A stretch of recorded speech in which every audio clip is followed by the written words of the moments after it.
Now, a new report to be published next week will say that a disproportionate number of Asian men are convicted as part of grooming gangs. The Quilliam Foundation study found that 84% of all people convicted since 2005 for the specific crime of gang grooming, as opposed to abuse by individuals, were Asian, as our North of England correspondent Sally Lockwood reports.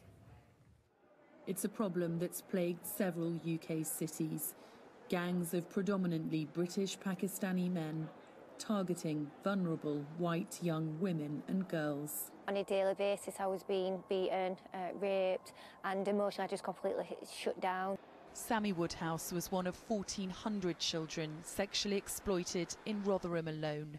She chose to waive her anonymity to campaign to stop it happening. White girls were viewed, as I say, just as a piece of meat, as though where they're just a sex object that, you know, they can do anything towards us, that we deserve it. There's no respect there. They don't view us as people, really. High-profile cases like Rotherham have generated negative headlines about the Asian community. But the most recent case in Newcastle, where 17 men and 1 woman were convicted of nearly 100 offences, changed the debate. The judge said it wasn't racially motivated. One MP writing to the Attorney General calling for a review. Think tank the Quilliam Foundation has investigated this issue in a bid to add a strong voice from the British Pakistani community to the debate. I'm from Rochdale. I'm from the heart of where one of the biggest high-profile cases have happened over the last few years. And I'm saying that it's very, very important that we do talk about it, because the problem won't go away. We didn't want there to be a lot of cases. We didn't want there to be a pattern of people from our ethnic demographic carrying out these attacks. But unfortunately, we were proven wrong.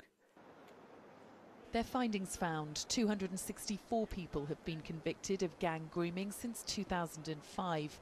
Of those offenders, 222 were Asian. That's 84%.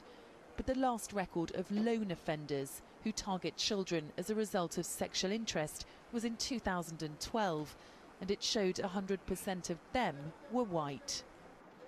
Grooming convictions spiked under Nazir Afzal's tenure as Chief Crown Prosecutor for the North West. He says not talking about the issue of ethnicity is more dangerous, but it also needs context. The reality is the far right use this as their #1 recruiting tool. They use this issue to recruit more far-right activists, and that's why we need to do something about it. British white men, they tend to work individually. They tend to work online where they groom, and they are the majority of perpetrators. But when it comes to British Pakistani men or Asian men, they tend to do it in groups of this nature.